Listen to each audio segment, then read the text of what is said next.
आगे बढ़ेंगे साल 2024 की बात। लोकसभा चुनाव का मुकाबला दिलचस्प होगा या फिर एक तरफा, क्योंकि विपक्ष मोदी विरोध की बात तो करता है, यह भी कहता है कि एकजुट विपक्ष मोदी को बीजेपी को हरा सकते हैं, मोदी को हरा सकते हैं, लेकिन वो एकजुटता नदारद नजर आती है। विपक्ष में आज एक और बिखराव देखने को मिला।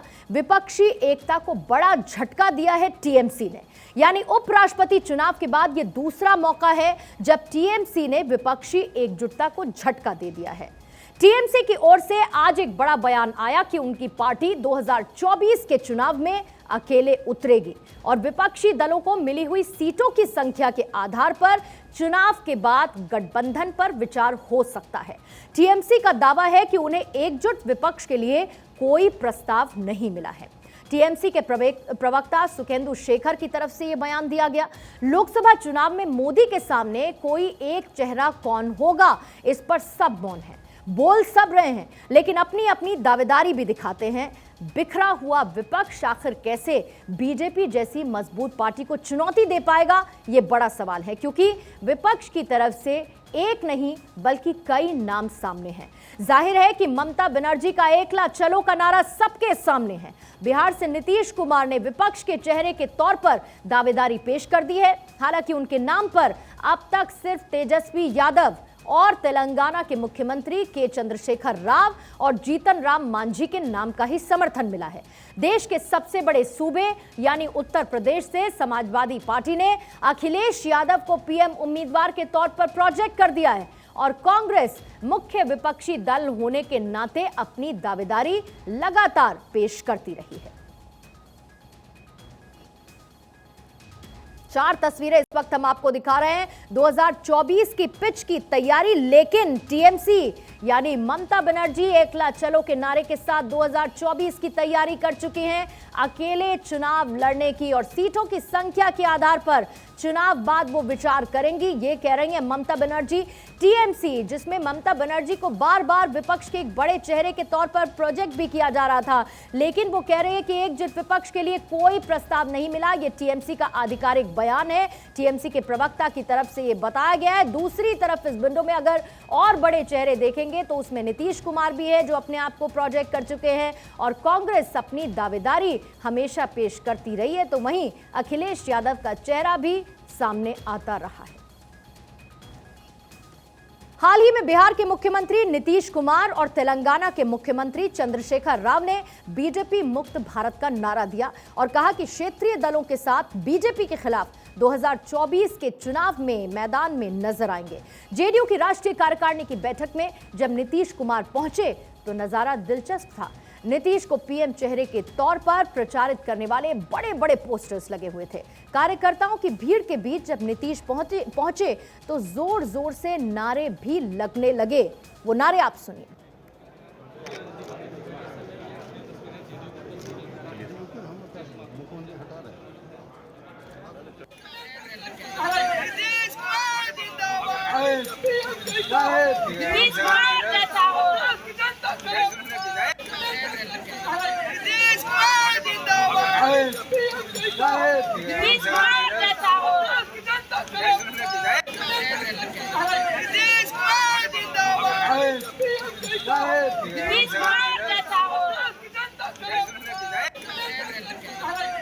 तो आश्वासन नहीं सुशासन, कुछ इसी तरीके के बड़े बड़े होर्डिंग्स लगे हुए आपको नजर आ रहे हैं। और जैसे ही नीतीश कुमार पहुंचते हैं, नीतीश कुमार जिंदाबाद के नारे लगते हुए आपको सुनाई दे रहे होंगे। साथ ही ये भी कि देश का पीएम कैसा हो, नीतीश जैसा हो, कुछ इसी तरीके के नारे लग रहे हैं। बड़े बड़े होर्डिंग्स लगाए गए हैं। प्रदेश में दिखा, देश में दिखेगा।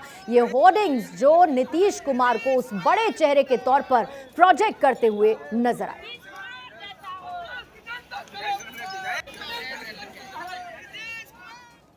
जब राष्ट्रीय परिषद की बैठक से सीएम नीतीश कुमार बाहर निकले तो मुद्दा वही था, सीएम नीतीश क्या पीएम बनने की सोच रहे हैं। इस पर नीतीश ने सीधा जवाब दिया कि विपक्षी पार्टियों को एकजुट करना उनका उद्देश्य है। नीतीश ने विपक्ष को कामयाबी मिलने का दावा भी किया।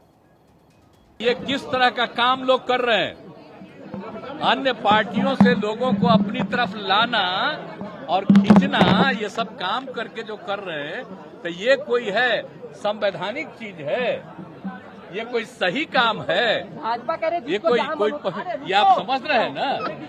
इसलिए सभी दो विपक्ष के लोग एकजुट होंगे तो 2024 के चुनाव में जो देश की जनता का है वो निर्णय बहुत अच्छा आ जाएगा। तो नीतीश कुमार पूरी कोशिश कर रहे हैं विपक्ष को गोलबंद करने की, लेकिन इस कोशिश में वो कितने कामयाब हो रहे हैं या होते हैं, उनकी एक तस्वीर इस पर जरूर सवाल खड़े करती है। जरा आप याद कीजिए, कुछ दिन पहले यानी 31 अगस्त को पटना में नीतीश और केसीआर के एक प्रेस कॉन्फ्रेंस हुई थी और उसका एक वीडियो वायरल हुआ था जिसमें नीतीश पत्रकारों के सवालों को नजरअंदाज करने के लिए कुर्सी छोड़कर उठ खड़े हुए और केसीआर उन्हें बैठने को कहते रहे। ये जो तस्वीर इस वक्त आप स्क्रीन पर देख रहे हैं, ये उसी प्रेस कॉन्फ्रेंस की तस्वीर है। केसीआर जवाब देना चाहते थे लेकिन नीतीश सवाल सुनने के लिए तैयार नहीं थे। ये वायरल वीडियो आपको फिर से देखना चाहिए। मैं बैठा हुआ हूँ, आप भी बैठिए आराम से। बैठिए प्लीज, इसका नाम लिया तो क्षमा कर दो। आप बैठिए। अब चलिए नहीं, झूठ मूठ नहीं। मैं बैठा हुआ हूँ, आप भी बैठिए आराम से। बैठिए प्लीज, इसका नाम लिया तो क्षमा कर दो। आप बैठिए। तो 2024 के मुकाबले के लिए पिच तो तैयार है, लेकिन ऐसा लगता है कि सारे विपक्षी बल्लेबाज ही फरार हैं। ये बात हम क्यों कह रहे हैं? क्योंकि सब पार्टियों में टीम स्पिरिट की कमी साफ नजर आती है। सब अपनी अपनी रणनीति तो बनाते हैं, कोई भी किसी एक कप्तान को लेकिन कबूल करने के लिए तैयार नहीं है। ममता बनर्जी की पार्टी ये कह चुकी है कि साल 2024 में अकेले चुनाव लड़ेंगे, तो नीतीश कुमार बीजेपी से अलग होने के बाद खूब मुखर नजर आ रहे हैं, लेकिन उनके पास कितनी पार्टियों का समर्थन है, ये एक बड़ा सवाल है। वहीं दक्षिण से मोदी विरोध के सबसे बड़े चेहरे के रूप में उभर रहे तेलंगाना के सीएम केसीआर, तो सबसे बड़े सूबे यानी उत्तर प्रदेश में अब पीएम पद के नए उम्मीदवार का नाम सामने आने लगा है। एसपी सांसद एसटी हसन ने अखिलेश यादव का नाम इसे लेकर आगे बढ़ा दिया है। साल 2024 में मोदी सरकार को घेरने के लिए कांग्रेस भी नए सिरे से मैदान में उतरने के लिए तैयार है। उसी कोशिश के तहत राहुल गांधी भारत जोड़ो यात्रा शुरू करने वाले हैं। आज राहुल की अगुवाई में कांग्रेस ने दिल्ली के रामलीला मैदान में बड़ी रैली की। मुद्दा था महंगाई और बेरोजगारी। हालांकि ये मुद्दे जमीन पर काम करते नजर नहीं आए, क्योंकि महंगाई दर में धीमे धीमे गिरावट दर्ज की जा रही है। बड़ा सवाल यह है कि राहुल गांधी एक ही स्क्रिप्ट को बार बार पढ़ते जा रहे हैं। रैली कोई भी हो, मन से राहुल एक ही बात करते हैं। पद यात्रा पिछले 8 सालों में आप मुझे बता दीजिए, हिंदुस्तान के गरीब आदमी को, किसान को, मजदूर को, छोटे दुकानदार को नरेंद्र मोदी जी की सरकार ने क्या फायदा दिया? डर और नफरत का फायदा हिंदुस्तान के 2 उद्योगपति उठा रहे हैं। आप बाकी उद्योगपतियों से भी पूछ लो, वो भी आपको बताएंगे कि पिछले 8 साल में हमारा कोई फायदा नहीं हुआ, सिर्फ 2 व्यक्तियों का फायदा हुआ है। 3 काले कानून लाएंगे, कहेंगे कि ये कानून किसानों के फायदे के लिए है। ये 3 कानून किसानों के लिए नहीं थे, ये 3 कानून उन्हीं 2 उद्योगपतियों के लिए थे। और हिंदुस्तान के किसान को यह बात एकदम समझ आ गई, इसलिए हिंदुस्तान का कानून, हिंदुस्तान का किसान सड़क पे आके खड़ा हो गया और उसने नरेंद्र मोदी जी को अपनी शक्ति दिखा दी। राहुल गांधी महंगाई और बेरोजगारी पर मोदी सरकार को घेरने की कोशिश तो करते हैं, तो बीजेपी उन्हें भ्रष्टाचार के मुद्दे पर बैकफुट पर धकेलने की रणनीति पर चल रही है, ताकि 2024 के लिए राहुल की दावेदारी को पहले ही फुस किया जा सके। सही बताएं तो ये रैली एक परिवार बचाओ आंदोलन था, एक परिवार बचाओ रैली थी। जिस प्रकार से नेशनल हेराल्ड केस में खुद इनके पूर्व मुख्यमंत्री, 4 बार के मुख्यमंत्री उत्तर प्रदेश के, दशकों पहले जिनकी मृत्यु हो चुकी है, उन्होंने भी नेशनल हेराल्ड के विषय को उठाया। और आज गांधी परिवार को लग रहा है कि वो संपूर्णतः घिर गए हैं, तो अपनी साख को बचाने के लिए, अपने अस्तित्व को बचाने के लिए उन्होंने इस रैली का स्वांग किया है।